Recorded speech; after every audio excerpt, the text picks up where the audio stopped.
मैं ये नहीं कहता कि मेरा सर न मिलेगा, लेकिन मेरी आंखों में तुझे डर न मिलेगा। तो दोस्तों आज बात करते हैं पाकिस्तानी एसएसजी कमांडोज के बारे में।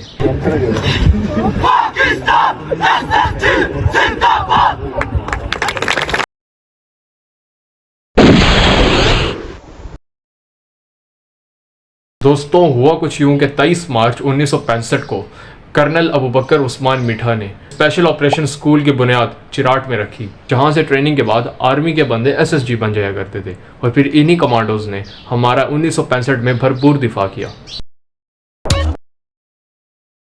अगर कोई शख्स कमांडो कोर्स करना चाहता है तो आर्म फोर्सेस में हाजिर सर्विस होना उसके लिए बहुत ज़रूरी है, और यही कमांडो कोर्स करने की एलिजिबिलिटी है।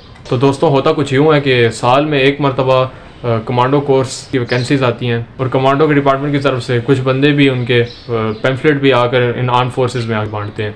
फिर जो लोग शौकीन होते हैं वो सब अपने कमांडरों से इजाज़त लेकर अपने ट्रेनिंग सेंटर्स चले जाते हैं। जो एयरफोर्स और आर्मी के जो हैं नौजवान, वो उनका ट्रेनिंग सेंटर चिराट होता है। नेवी के कमांडोज होते हैं, उनको SSGN कहते हैं, और इसकी तफसील मैं अपनी नेक्स्ट वीडियो में बताऊंगा। तो इस वीडियो में मैं आपको SSG और SSW की ट्रेनिंग के बारे में बताने वाला हूं। तो दोस्तों जब एयरफोर्स से कोई बंदा कमांडो कोर्स करता है तो उसको SSW कहा जाता है, लेकिन जब कोई आर्मी से करता है तो उसको SSG कहा जाता है, और इसी तरह जब कोई नेवी से कमांडो कोर्स मुकम्मल करता है तो उसको SSGN कहा जाता है। परमिशन लेने के बाद जब ये लोग चिराट जाते हैं तो वहाँ जाकर इनका फिज़िकल भी होता है और मेडिकल भी होता है, और कुछ टेस्ट होते हैं उनकी फ़िज़िकल एक्टिविटीज़ को, उनकी फ़िज़िकल जो हेल्थ है उसका अंदाज़ा लगाने के लिए।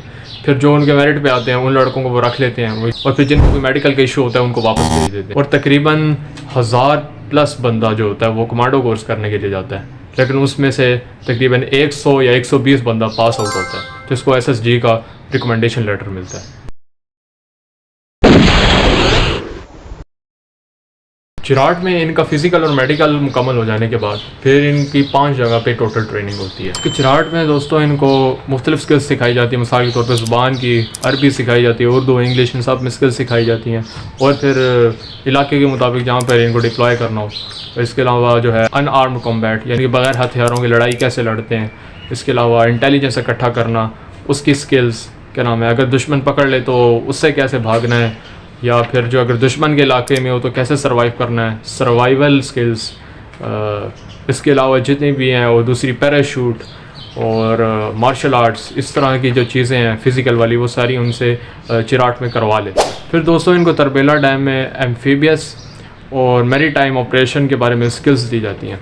इनको सिखाया जाता है कि बीच के ऊपर लैंड कैसे करना है, अंडर वाटर फाइटिंग कैसे करनी है, जो है थ्रू बोट्स कैसे फ़ाइट करनी है, एक्वस वारफेयर टैक्टिक्स, और जो है स्क्यूबा डाइविंग, हर किस्म की एक्वस रिलेटेड कॉम्बैट इनको सिखाई जाती है। फिर दोस्तों इनका तीसरा ट्रेनिंग का मरहला जो होता है ये अटक किले में होता है। जैसा कि यहाँ पर सहरा और पहाड़ियाँ हैं, तो यहाँ पर इनको सर्वाइव करना सिखाया जाता है, और पहाड़ों पर चढ़ना कैसे है, पहाड़ वाली जगह पे सर्वाइव कैसे करना है, वहाँ खाने की चीज़ कैसे तलाश करनी है, वहाँ सोना कैसा है, इंटेलिजेंस कैसे इकट्ठी करनी है, और अगर सहरा वाली जगह है तो वहाँ खाने की चीज़ कैसे तलाश करनी है, नेविगेशन कैसे करनी है, ईच एंड एवरीथिंग इनको वहाँ पर रहने की स्किल्स को इम्प्रूव कराया जाता है। वहाँ पर छोटी छोटी गलियाँ उन्होंने ट्रेनिंग सेंटर में बनाई होती हैं, छोटी छोटी जगह होती हैं कि अगर कोई एकदम से दुश्मन ने हमला कर दिया या दहशतगर्दों ने हमला कर दिया तो उनको कैसे टैकल करना है, तो वो सब कैसे करेंगे, इनको उस चीज़ की यहाँ पर स्किल दी जाती है। फिर इन सब के बाद ये सब आते हैं सियालकोट में। सियालकोट में इनकी एयरबॉर्न और हेलीबॉर्न इस तरह की ट्रेनिंग्स होती हैं। फिर यहाँ पर इनको स्किल दी जाती है कि भाई आपने जहाज़ से छलांग लगानी है तो फिर कैसे आपका पोजीशन होनी चाहिए कि आप तेज़ी से नीचे आएंगे, या ये पोजीशन रखेंगे तो स्लोली नीचे आएंगे, आपने पैराशूट कैसे खोलना है, ये सब चीज़ें। फिर हेलीबॉर्न के आपने रस्सी के ज़रिए हेलीकॉप्टर से नीचे कैसे आना है, और नीचे की वारफेयर फिर आपने कैसे करनी है, ये चीज़ें उधर हेलीकॉप्टर से रिलेटेड सिखाई जाती हैं। इन सब के बाद जब इनकी ट्रेनिंग इस तरह मुकम्मल हो जाती है तो फिर ये सब जाते हैं चिराट। वहाँ पर जाकर इनकी होती है पासिंग आउट, और इनको इनके रिस्पेक्टिव SSW और SSG के अवार्ड्स मिल जाते हैं। फिर जो लड़के पास आउट हो जाते हैं आफ्टर ड्रॉपिंग आउट्स, जो लड़के बच जाते हैं जो पासिंग आउट में शामिल होते हैं, उन सब को SSG का और SSW का रिकमेंडेशन लेटर भेज दिया जाता है कि आप सब SSG में शामिल होने के लिए रेडी हैं। अब आप SSG और SSW में इस तारीख को आप ज्वाइन करें, इस डेट को आप आके रिपोर्ट करें और आपकी ड्यूटी स्टार्ट हो जाएगी। सितंबर 1986 को दहशतगर्द कराची में एयरप्लेन को रिफ्यूलिंग के दौरान अगवा कर लेते हैं। फिर इसी के ख़िलाफ़ मज़म्मत करने के लिए हमारी SSG यूनिट से कुछ बंदों को भेजा जाता है। वो अपनी एयर डिफेंस का इस्तेमाल करते हुए उस जहाज़ को पहले दौड़ाते हैं और दौड़ाते हुए एक सेफ़ लोकेशन पे लेके जाकर उन तीनों दहशतगर्दों को अरेस्ट करते हैं। लेकिन इन्वेस्टिगेशन के बाद ये मालूम होता है कि वो 3 पैसेंजर को वो मार चुके हैं। मगर हमारी SSG ने हिम्मत करते हुए बकिया तमाम पैसेंजर को सही सलामत वापस लौटा दिया। फिर फरवरी 1994 को एक बस जिसके अंदर 74 स्टूडेंट और 8 टीचर्स थे, उसको दहशतगर्दों ने हाईजैक कर लिया और फिर वो अफ़गानिस्तान का जो इनका मिशन था उसके तहत इसको इस्लामाबाद ले गए, जहाँ जाकर उन्होंने 63 स्टूडेंट्स को सही सलामत रिहा कर दिया और बाकी जो 16 लड़के थे और जो टीचर्स थे उनको उन्होंने हॉस्टेज बना कर रखा हुआ था। अब हमारी SSG को जब ये ज़िम्मेदारी दी गई तो वो वहाँ गए, वो हॉस्टेज एम्बेसी में, और वहाँ उन्होंने सेकेंडरी एक्सप्लोजन का इस्तेमाल करते हुए दहशतगर्दों की तवज्जो को डिस्ट्रैक्ट किया और फिर वहाँ जाकर जो 3 दहशतगर्द थे उनको हलाक कर दिया। और SSG के ऑपरेशन के बाद बस में मौजूद हर बंदा बिल्कुल सही सलामत था, कोई इंजरी नहीं थी। लेकिन यहाँ पर एक कमाल की बात यह है कि SSG ने यह पूरा ऑपरेशन सिर्फ़ और सिर्फ 20 मिनट में मुकम्मल किया। मई 1998 में 3 अफराद जो हैं बलूचिस्तान के फ्रीडम फाइटर जो थे, उन्होंने PIA का जहाज़ चुरा लिया क्योंकि उनकी हुकूमत से ये शिकायत थी कि हुकूमत ने न्यूक्लियर टेस्ट जो है वो बलूचिस्तान में क्यों कंडक्ट करवाया, इससे हमें बहुत नुकसान पहुंचा है।